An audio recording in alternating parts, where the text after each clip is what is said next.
Okay, I'll just give a brief introduction. Hi, thanks so much for joining on a beautiful Saturday evening, morning, depending on where you are. This is our third research talk in our monthly research talk series. We have two final year medics from Newcastle today, sharing their research journey with us and how to get your names on publication while doing your clinical placement. So, Dinul, would you like to take the floor? Absolutely. Thank you very much, John. So good morning, good evening, everyone. Thank you so much for joining. My name is Dinul, and I am a final year medical student from Newcastle, like John said. And today my aim is to talk to you a little bit about my experience, how I got my foot in the door in the field of research, and a little bit about how you all can sort of learn through my experiences, I guess, and also a bit of insight into what sort of research avenues there are, and a bit about portfolio building as well. So hopefully we will be able to cover all of that in 20 minutes. But if not, I'm happy to send my slides over. So without further ado, let's get started. And I hope the slides work for everyone. If not, just let me know, please, in the comments. But yeah, like I said, I'm finally a medical student, and I've included a lovely picture of that beach from back home because I'm Sri Lankan. I think I need to point that out as well, that I'm an international student here. And during my time at Newcastle, I've had the privilege of being on the committee for different societies like the University Surgical Society, the Foundation Training Surgical Society, which was run by the Royal College of Surgeons of Edinburgh, and it's a regional committee. And I've also been on the committee for Star Surge, which is a research collaborative, a national one. And there's a more international one called Incision. And I've had the privilege of working with many individuals, and I've had the opportunity to engage with them and engage in research simply because of my different roles at university. So, all right. So, like John said, I've basically got my foot in the door with regards to urology research, but that's simply because I got hold of a good urology consultant during my second year of medical school.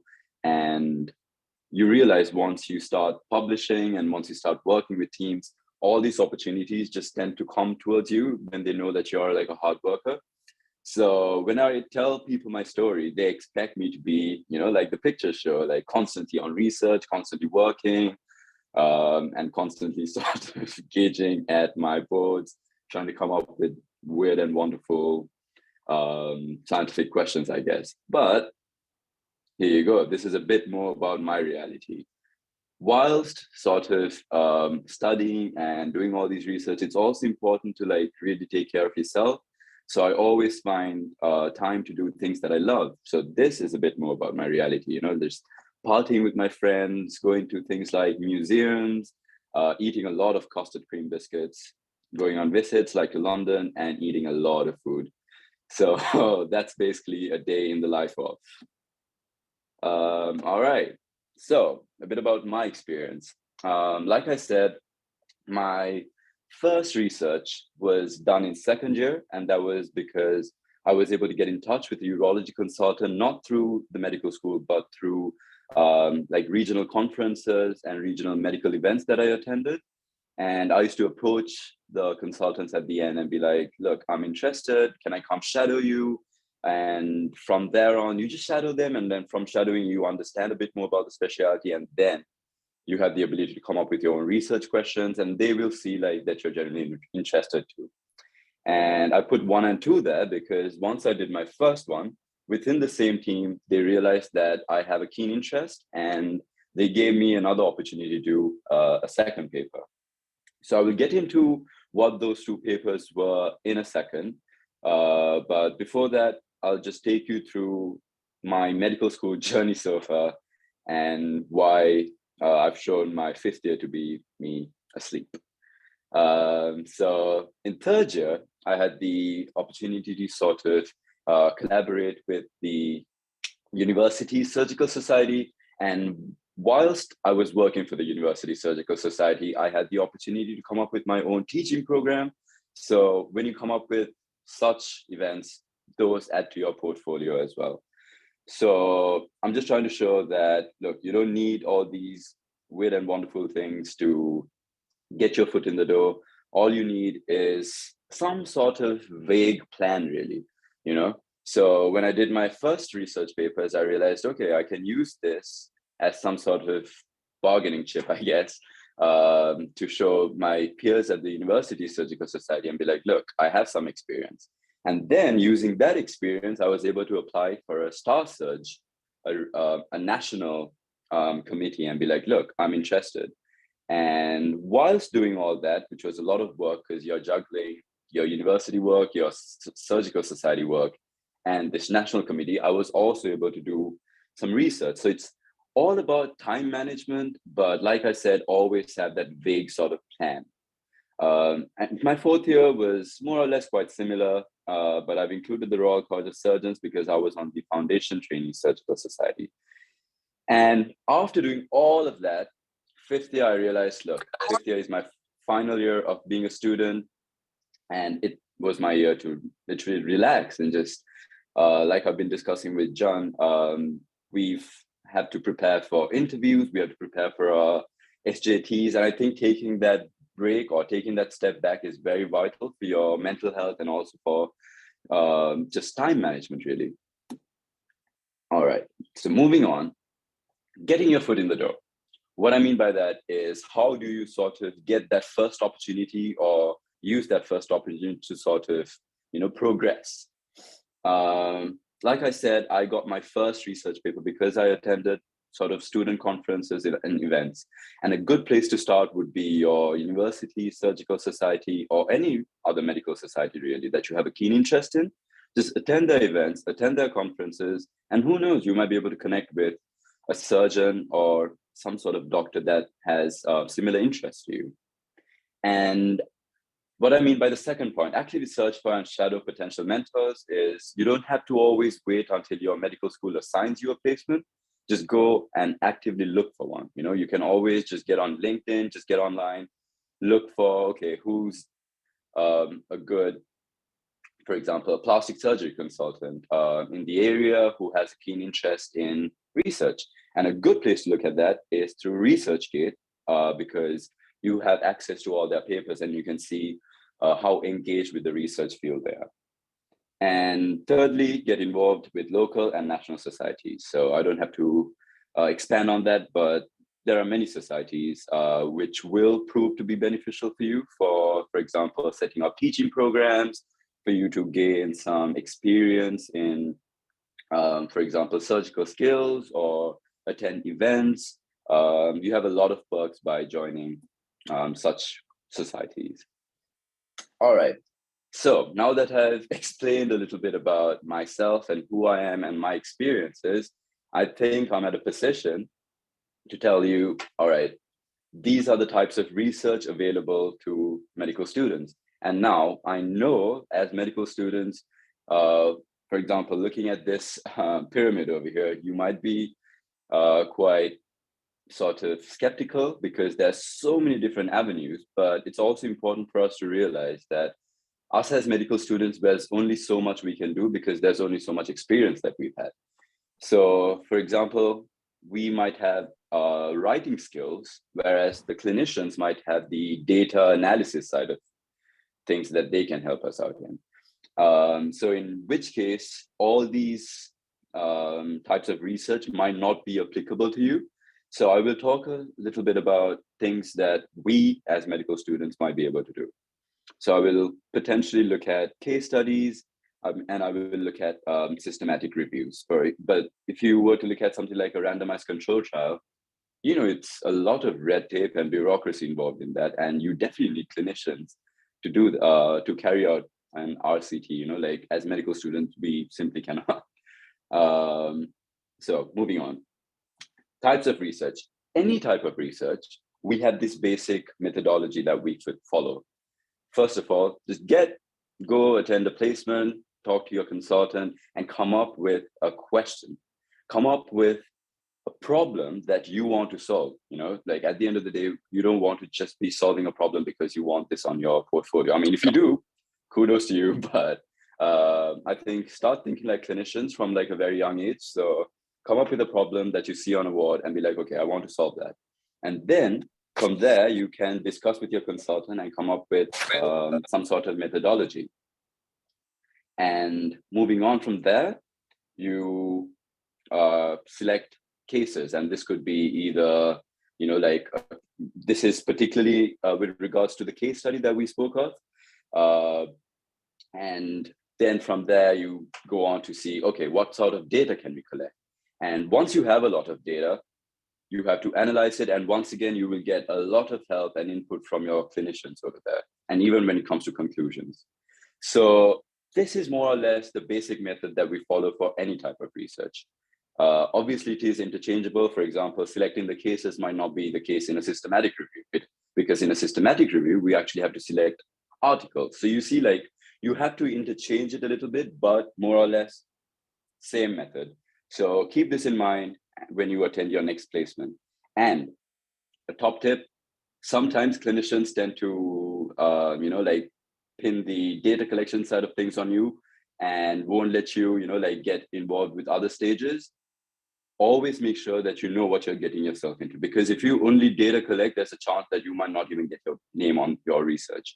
So make sure that you know what you're getting yourself into. Make sure you request that you don't simply get involved with data collecting, but you also want to be involved in writing, conclusions, data analysis, etc. Cool. So my first research was a letter to the editor. This was something I haven't even heard of when I initially came across it. I was like, a letter to the editor, what am I, some sort of journalist? You know what I mean? So a letter to the editor is essentially a communication regarding any topic within the medical field that you have to sort of gauge at through reading journals related to that topic. For example, since I was working with the urology consultants, I started reading up a little bit about the different types of journals there are. And the World Journal of Urology tended to have this sort of narrative that they wanted to initiate studies, initiate RCT. So I was like, look, I'm doing something similar. And I came up with this letter to the editor saying, look, there is this, there is XYZ, there is this gap that we can address through an RCT. And that's essentially what I just wrote in a letter to the editor. And it does not take up a lot of time. And it's usually maybe like a very few words that you need to sort of write down. And all of that can be, I'm not going to get into it because it's very dependent on the journal, really. Okay, so moving on. Let's talk a little bit about a systematic review. Now, if I was to go back to my pyramid, as you can see, case studies nearly all the way at the bottom, and then coming up, letter to the editor would fall somewhere along the same thing, like case series or reports. But as you can see, a systematic review is all the way at the top. And that's because the quality of that evidence is going to be so much better than you just writing with either no quantitative evidence or either with no analysis per se, which is the case in a case series, a letter to the editor. But in a systematic review, you have to gauge at a lot of information and you have to congeal a lot of information, bring it all together, interpret it, and that automatically improves the quality of the evidence. Okay. There we go. So letter to systematic review, sorry. Essentially what we do is the same method where we come up with a topic, we come up with some sort of protocol. And here, instead of searching for cases, we search for studies. And this is usually done online, for example, through PubMed. And there's so many other sort of things similar, like databases. PubMed, Embase, just off the top of my head, but it's very dependent on the clinicians that you work with and the journals that you work with. From there on, we have to screen for the studies. For example, when you search for a study, you might get 2,500 to 3,000 odd articles. Now, how do you go about screening all of that? It seems like a lot of work, but it's actually not, because your clinician will usually help you come up with some sort of Excel format or Excel workbook, and then you will essentially have the title and abstract. So whilst reading the title, you can almost gauge at, okay, is this study relevant to me or not?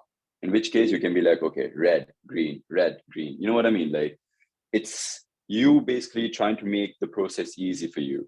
And if the title does not make sense, you just look at the abstract and be like, okay, does it relate to me or not?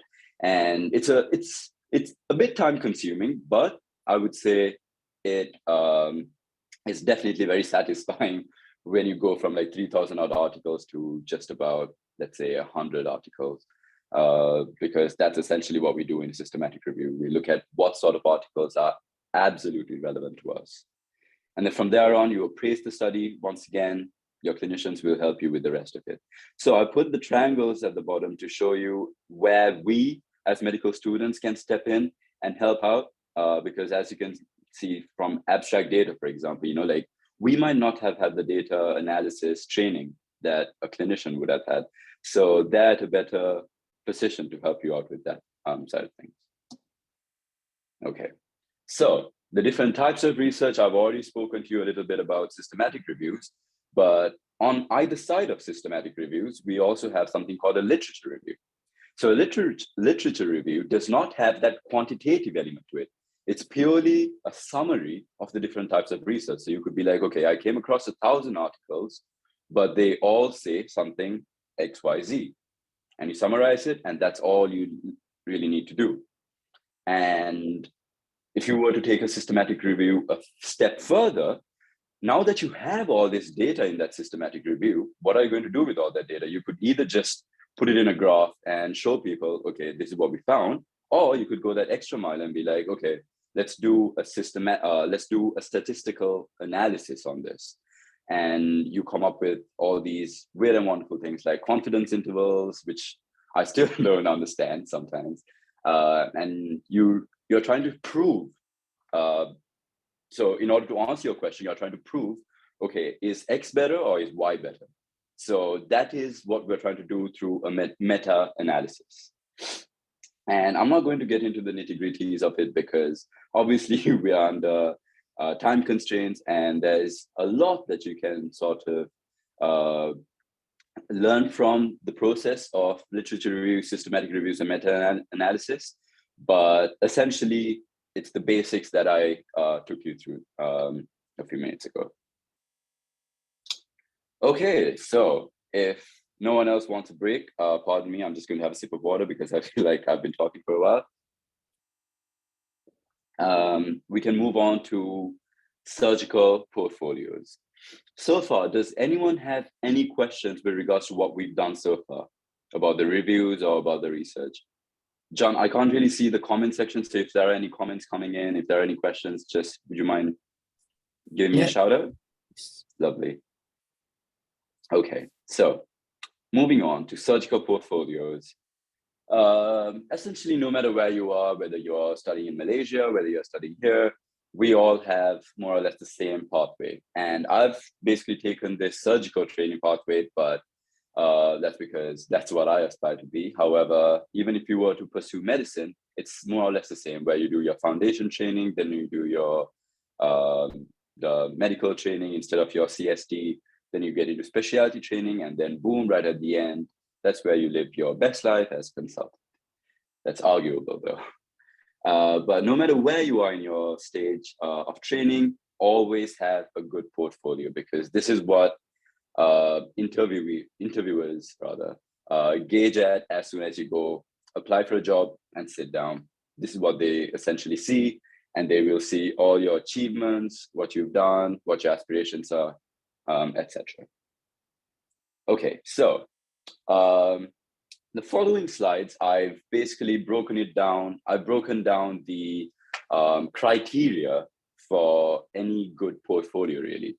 And how I gauged at what a good portfolio will entail is through the, obviously, through the surgical criteria for core surgical training.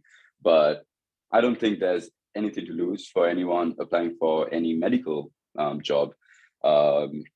the portfolio sort of subheadings, I'd say, are more or less the same. So let's get started with commitment to specialty. Now, a lot of people, it's arguable that this might not be very important. For example, I've always done research related to urology, but I might apply to something completely different, you know. But some people, there are other peers that I've met who know for a fact what they want to do since day one of medical school.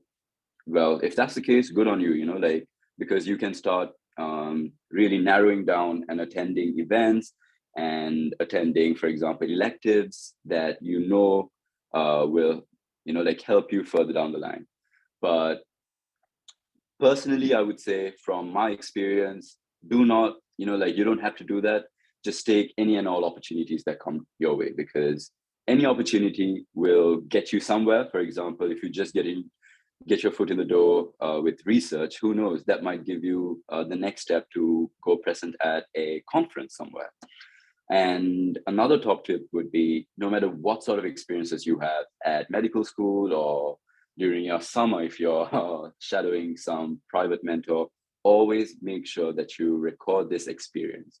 And what I mean by that is you don't have to have some sort of diary saying, oh, I did this today, dear diary. You don't have to do that. It's literally just get an e-logbook, which is free, if I'm not mistaken.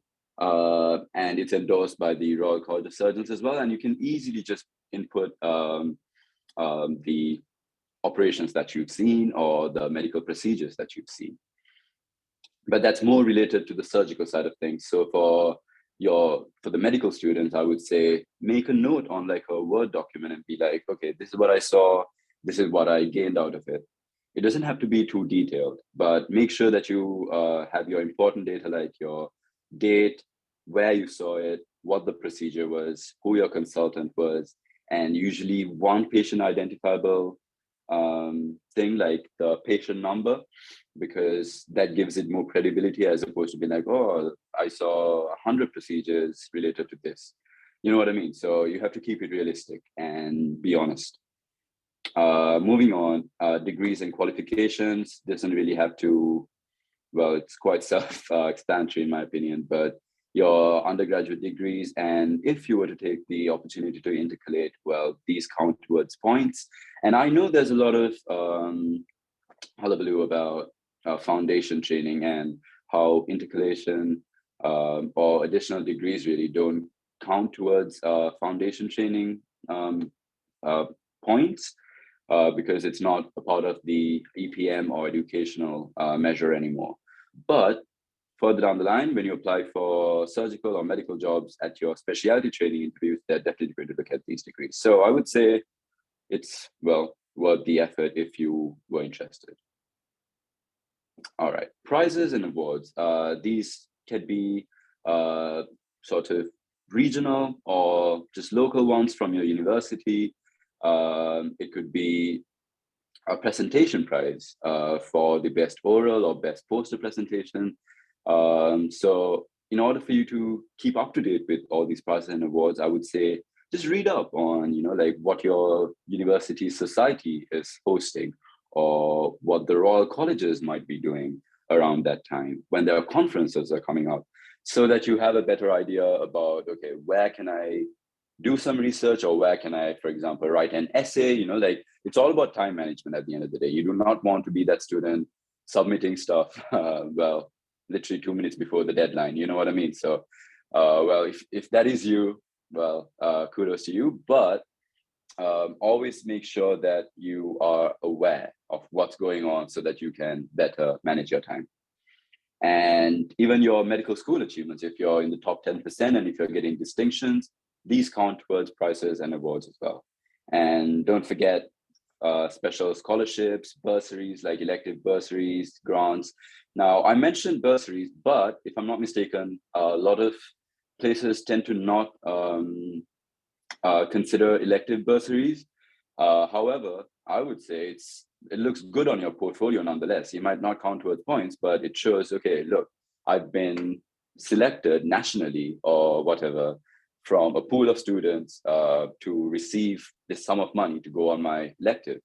And at the end of the day, you're still getting money and you get to go on an amazing elective. So, and the fact that you get to write about that on your portfolio, I would say is quite amazing. All right, so moving on to quality improvement projects, essentially these are just audits, and these count a lot.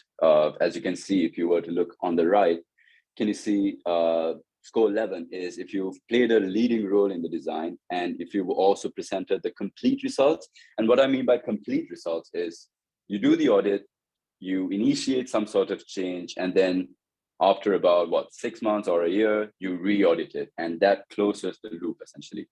And that's what I mean by complete results. You can't just do one aspect and present it and be like, okay, that's boom, that's done. It's not, because essentially an audit is to see what sort of changes we can make, or what sort of changes desired, what sort of changes we can make, and if we were to make that change, what can we gain out of it?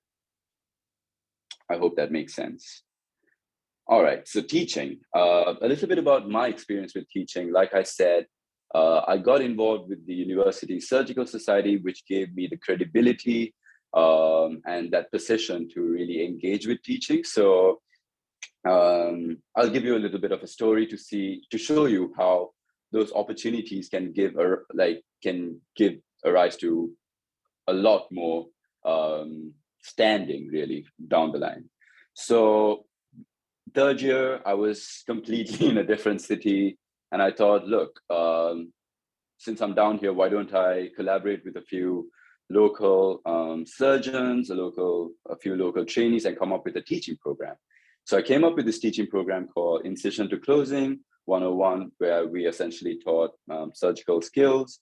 And I also wanted students to learn about this MDT approach, multidisciplinary teams, in patient care, really. And obviously over COVID, I had to do them virtually, right? So third year came along, I did the course, and then the virtual element was really sort of intriguing to a lot of clinicians as well, because they were like, look, we can literally deliver national teaching through this. So that MDT training, the teaching element, was picked up by the Royal College of Surgeons of Edinburgh, and they were like, look, we really like your style of teaching with the virtual element. Can we collaborate with you and make it a national one? And I was like, well, I did not expect that, but yeah, sure, let's do it. And so that's what I mean, like you start off somewhere and you might get this curveball completely come your way. And who knows, I was able to take this completely local sort of hospital training to a national basis where we had attendees attending from all over the country, really.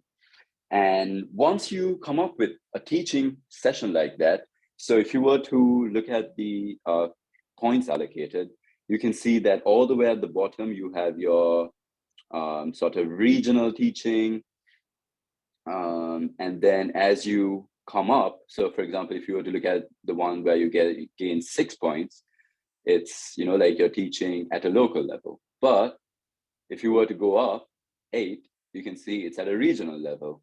And I haven't included the entire criteria, but there's more points, like 10 points for if you were to teach it at a national level. And no matter what you set up, always make sure to get feedback from these sessions. So if you were to host a virtual session, at the end, have like a QR code and get people to scan it, get people to send you feedback, because all this feedback is what you collect and submit in your portfolio and show your interviewer, okay, look, this is the teaching session I did. This is what students thought of it. So it's good, right? And what I mean by teaching programs does not always have to be surgical. I will be banging on about surgical stuff, but you can do any medical one. For example, clinical skills during your early years before, for example, people going into third year, their first clinical year, you could be like, okay, I can set up a teaching series where we can teach everyone just basic clinical skills, or OSCE preparation around examination time, or surgical teaching, literally any type of teaching, but make sure to get your feedback. And then we come on to presentations. Now, presentations can either be an oral presentation or poster presentation, and these can be done at any level. It could be just your university, or it could be towards a regional conference, or Now, because of obviously COVID and what we've learned through COVID, there's a lot of virtual conferences. And the major perk of that is obviously A, lower cost, and B, you have the ability to present internationally. You don't even have to travel, but you can present to an international, a wider audience. And if you cared about points, you would get, like the maximum number of points available because you've presented whatever your research is internationally. And moving on, publications. Obviously, sometimes publications and presentations go hand in hand, but I will get on to publications just as a subheading of its own, really.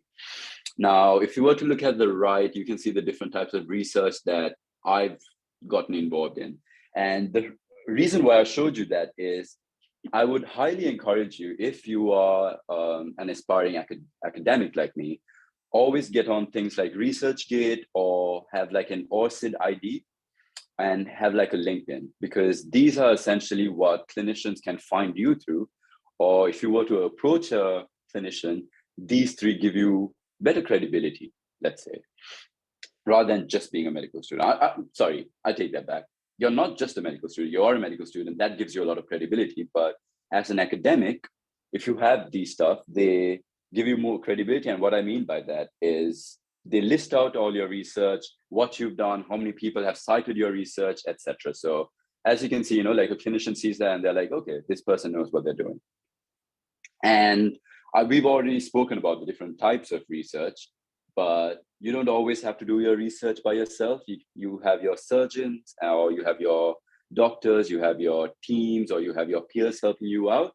But if you were to go that extra level, you could also collaborate on research with students nationally. For example, you could get involved with something like Star Surge. I don't know if it's there in Malaysia as well, but nonetheless, you could research and see what sort of local medical student collaboratives there are.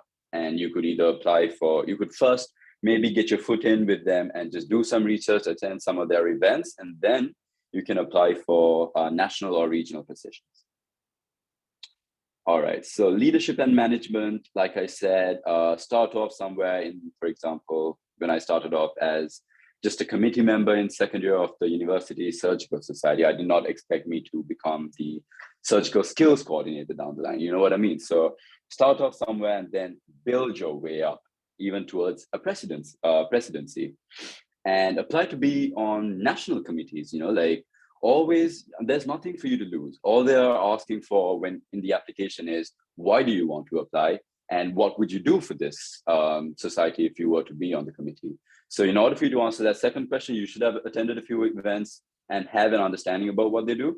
But essentially, apply, there's nothing for you to lose. And as you can see, if you were on a national leadership or managerial role, you get like the maximum number of points if you cared about sort of portfolio points. And lastly, I just want to leave everyone. I know today has been quite a long presentation. I know there's a lot to take in, but if I was to summarize what we've been through so far and just give you some general top tips, it would be the following. Firstly, select. So what I mean by self-selected components is SSCs really. But it doesn't always have to be in a surgical specialty. It could be in a medical specialty, but be strategic. Why are you doing this? And what can you gain out of it? And how is this going to help you further down the line? Secondly, get to know your team. Get to know who are the local sort of mentors available, who's involved in academia, who's involved, for example, if you want to be a cardiologist, who's the best cardiologist in town that I can mentor and learn from? Email them, let them know, I'm interested, can I come shadow you? Once you shadow them, you can get a lot of opportunities to get your foot in research, events, etc. And throughout your medical school, obviously we come across so many placements, different consultants. Keep your contacts, even if they're just a foundation doctor, for example, because at the end of the day, you realize that this network that you have will help you immensely further down the line.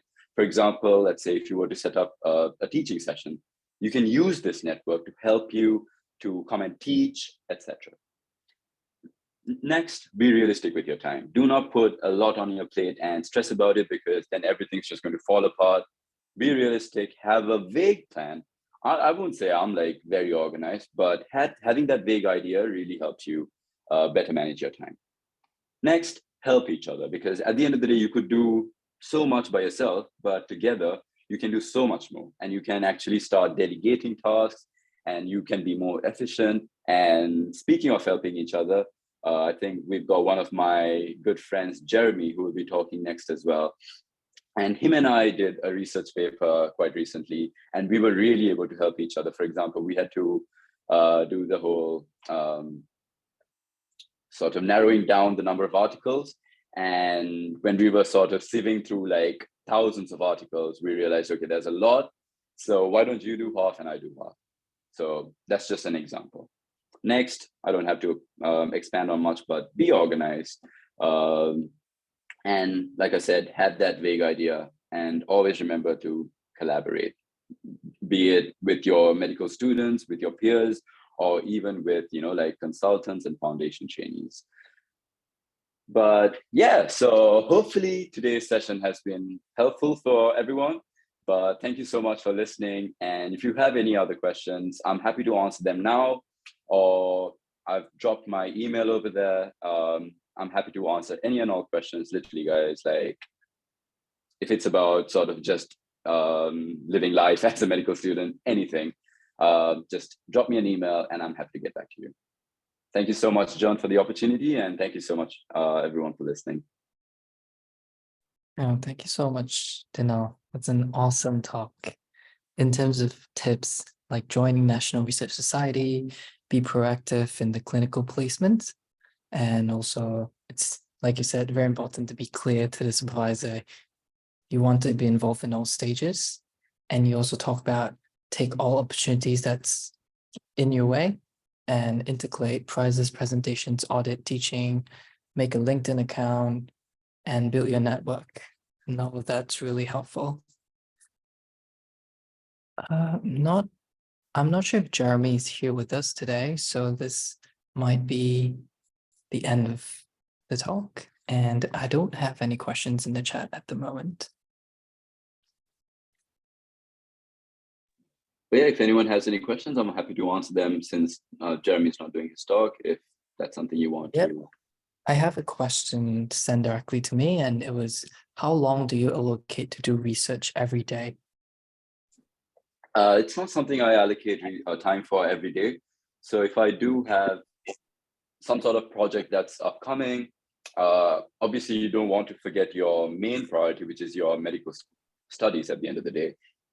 So I would say it's very dependent, but you don't have to do it every day. So for example, once a week or twice a week, you could just set out like 1 hour or 2 hours to be like, okay, today I'm going to sit down and go through all these different articles and narrow down the number. Or you could be like, okay, for example, when I was writing up articles, I would like once a week set out 2 hours and be like, okay, in this 2 hours, I'm going to complete my introduction to my research. You know what I mean? So it's very dependent, but do not stress about, like you having to allocate time every day for research. It's very dependent on the project that you're working on. Yep, no worries. Second question is, please, I would like to ask, to do medical debate count towards presentations? I don't think so. But I'm not too sure what a medical debate is, but is it like a debate within like a society or something? Or I'm not too sure what a medical debate is. yes, it says it's a debate between medical societies. Oh, okay. Those do not count as presentations. So presentations are essentially, we know about this, I think John will relate as well. When we applied for foundation applications, they've literally said what sort of presentations count, and they have to be medical sort of conferences, and you're supposed to have been selected to almost present either an oral presentation or a poster presentation. So there's that sort of criteria, like it has to be medical, and you should have been selected from like a pool of applicants to actually present. And those only count towards your presentation, it's nothing else. Yep. And then you kind of have to Google is there any conference and you submit a 250 to 300 words abstract and you receive an email saying you have been selected to present at this. And if it's an oral or a poster presentation, and after you present, they would give you either a certificate or something that proves that you have presented. Absolutely. But nonetheless, like medical debates, I think it's a good opportunity for you to just get involved in learning more about, like the topic or just having that general debate, because at the end of the day, do stuff for your own interest. You don't always have to do stuff for applications, just do stuff for your own interest, because further down the line, it's realistic that you might be having these debates with your peers or with your clinicians. So I think nonetheless, engage in it, but to answer your question, they do not count towards points per se. Yep. And the third question we have is, has there been any instance where you haven't been given credit by a supervisor for doing work? I personally have not had that problem, but I've come across a lot of medical students that have. So either I'll take you through a few examples. One of the most common examples is data collection is the most time consuming. So what clinicians tend to do is they put medical students to collect data. And obviously, because it's time consuming, you can't do anything else. You can't write up any sections of the research. So what ends up happening is the clinician will get the data, get the credit for writing the paper really as first author. And then you would sometimes not be included at all, or you might be included in the sort of the footnotes as a collaborator. You know what I mean? So make sure when you are getting involved in research, make sure you know what you're getting yourself into. Or you could sometimes tell the clinician, okay, look, if the data is already collected, I'm happy to write this up. Or if you're doing a systematic review, I'm happy to help you with this, but I still want to write it up. Like make sure they know that you want a first authorship. Make sure that they know that you're doing this for your portfolio, for example, or to gain experience. Like when I did my first systematic review, I remember I told the consultants, look, I've never done this before, so I want to start from scratch, really, like take me through it all, take me through how to collect data, where can I collect data from? And I had to work with librarians out of all people to, like come up with search criterias and all that. And then I had to work with like some sort of mathematics dude. Like I'm calling him like the mathematics dude because I had no idea who he was. All he did was literally talk to me about numbers and like the different statistics and confidence intervals. And I still to this day, I have no clue what those stuff are. But when you get involved in research, you realize that, it's not important that you understand everything. It's just having that vague or basic understanding of things will get you so far, because you're able to build on your research. And what you as a medical student will essentially be doing is writing it up as opposed to the analysis side of things, because that's more of a clinician oriented thing, unless you had done like an undergraduate degree in, I don't know, maths or biomed or something before, like where you have got some training. But as med students, I don't know about Malaysia, but we never had any statistical training. So it's something that's irrelevant for you to do. So yeah, coming back to the question at hand, instances where I didn't get credit, I've not personally had that, but I've seen friends have similar problems like we've spoken. But I must mention, there was this one time when I did my most recent one, there was some debate over joint first authorship. Although we did the same amount of work, the clinician basically wanted to give my peer, some other person, the first authorship because they hadn't sort of published with them before. And I told, look, is there any possibility that we can get a joint first authorship, because we worked on it together, did the same amount of work. So it's all about making sure the clinician knows what you want. Like if you're just seated in the background saying, all right, cool, you do whatever you want, you give me whatever you want, you're not going to get anything out of it. And trust me, more often than not, let's face it, the real world, people are going to walk all over you. So make sure you get in there, tell them what you want. And when I requested that, initially I was like, oh no, like this is very debatable. It might spark a bit of, debate or Yeah. argument. But what happened was I ended up getting the joint first authorship. Yeah. So make sure that you communicate. I think that's my top tip for that question. Yeah, that's a really brave move there, I think. And I think I personally had a question for you, which is how do you get to work with a statistician and how do you find a statistician? Because in NUMED, there are students who are trying to find a statistician and we don't have a statistician. And also, you mentioned that you were in the first author because you do the write-up. So is that how you were allocated as first author, second author, third author, and how does the author distribution work? So, okay, to answer your first bit of the question about the statisticians, Yeah. that's something that the clinicians or the team will already have access to. So, for example, there are like people who literally work in that field, working in hospitals sometimes, because they have to, like that is their job to either analyze randomized control trials or, but yeah, they can either be at a hospital or they could, for example, come through something like the NIHR. So that's the National Institute for Health Research. And that's like a national body that oversees all this research going on in hospitals. And they would have excellent statisticians because essentially that is their job to analyze data and see which treatment options are the best.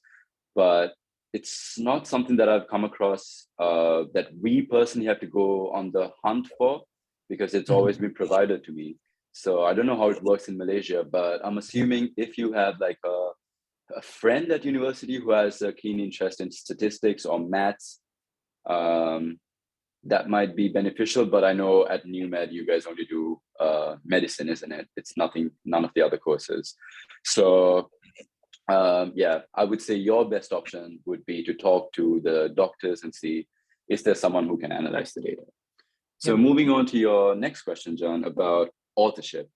So I know I mentioned that first authors generally tend to be the ones who write the bulk of it, but it's not always black or white, like sometimes you can just do data collection, and it's all about contribution and having a good rapport with your with the lead person leading the project, I would say, because if they can see that you've been engaged with this research quite a bit, even if you haven't written up the majority of the paper, they will still give you first authorship.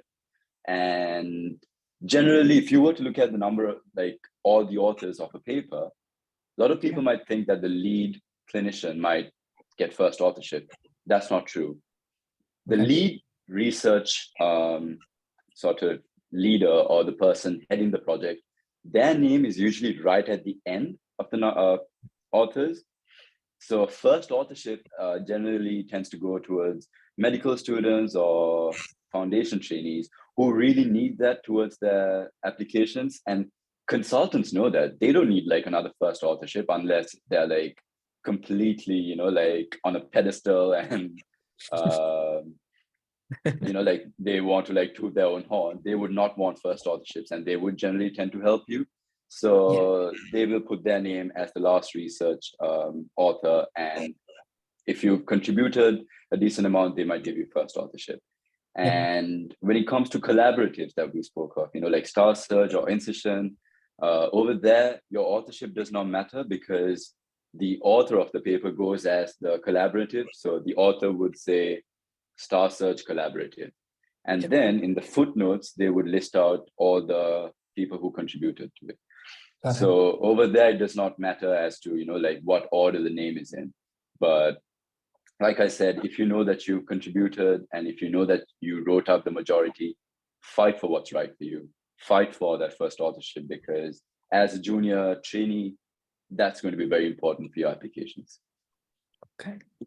And then my last question would be, what was it? Just want to send the feedback form. Okay. I think I had another question as well in my chat. So John, like, do you know what your question is, or should I go through this one? No, you just answer your question, sorry. Okay, but I'm happy to answer your one next as well. Yeah. So a person has sent me a question asking me, how long did it take in total for you to do a systematic review in general? Good question. So I know systematic reviews generally tend to be have the highest quality of evidence. So as you can tell, it does take up a majority of the time. So for example, I think my letter to the editor, which was very basic, took about 2 weeks to 3 weeks to just write it up. But when it came to publishing it, it took months because, like you apply for one, they might not want it, they might reject it. So it's a process of applying, waiting until rejection, and then applying again. So you can't apply to multiple publishers at the same time, because if two people accept it and it goes into publication, it automatically becomes void and your research just goes to waste. So all you have to do is apply, wait. If you get rejected, apply to a different one. So coming back to the question about the systematic review, I think the data acquiring the data, through the databases took about a week, because we had to come up with the search criteria and all that, and I had to work with the librarian to see what sort of databases I can use. That took about a week, and then from there on, I think going through all the different titles and narrowing it down, the sieving process really took about, I think that took the most time, I would say, maybe about 3 weeks to a month, because as you can tell, I think going back to one of the other questions that Pierre asked, should we be dedicating time every day to research? I personally never did that, because you guys know the life that I live, like I like to party every now and then. I like to do my own thing. So I allocated just about maybe 3 hours every week to be like, okay, today I'm going to sit down, go through 100 or 200 articles. So that whole process took about 3 weeks. And then the write-up, I would say, took about another 2 months, because you have to do your introduction. You have to, okay, so over there, I would mention you have to come up with what each person's writing up. So if you're working with a team of clinicians, you have to say, okay, the clinicians are going to be writing up XYZ, and I'm going to be writing up this and this. Be strategic with it, because, for example, when it comes to methodology, and if they're using all these weird and wonderful software that you have no clue about, you won't be able to do that methodology section justice. So don't take up, like things that you have no clue about. Write up about things that you can, like actually help to us, like introduction, the conclusion, so yeah, in conclusion, 4 months, about a month or two for the write-up, and it was a lot of, like sending through like drafts back and forth. Like first draft, I think I came all the way up to about the 15th draft before, the clinician and I were happy, saying, okay, I think now it looks good enough for it to be submitted to a publisher, really. And we were lucky enough, because we worked so hard on it, we were lucky enough that the first publisher that we submitted this to said, oh, look, we are happy to publish this. And that process took about, I would say, 2 weeks as well, because you have to submit it and they have to send it to their collaborators, and who will do like a check, and they will see if your methods, if your data are right, and then they get back to the publisher, and then the publisher will get back to you saying if your research has gone through or not. So to sum it all up, I think the whole process for systematic review should ideally take you about 3 to 4 months, but it could be less, depending on how much time you put into it. So if I was to say, if you were to do something over summer and you have like a lot of free time, you could potentially do a systematic review in about a month, I would say. So yeah. That's cool. I think you indirectly answered my question as well, because I was trying to ask about how long does it take for you to publish? Because I have no clue on how to search for journals, and is it like a clinician suggests a journal that you should submit to this journal, or is it completely your own decision that you would like to submit to this journal? I would say so. Obviously, when we first go into the field of research, we have no clue about what types of journals there are. So I would say go with what your clinician has advised you to go with. And if the one that the clinician advised you to go to is, like if they either don't accept your article, or if you feel like you can do a bit better than that. For example, if you want to go for something with a higher impact factor, okay, so that's a good point. Always when you're coming up with journals that you can publish with, look at their impact factor and look at where their clientele or where their readers are from.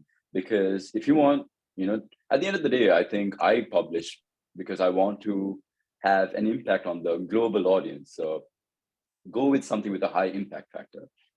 And if the one that your clinician suggested isn't working, research based on impact factor, based on the audience, and suggest your own. And then the clinician might either be like, okay, no, I don't want to go with that, or they might be like, go with that, So I think when I did my first letter to the editor, it kept getting rejected by so many publishers that eventually I think the clinician just gave up.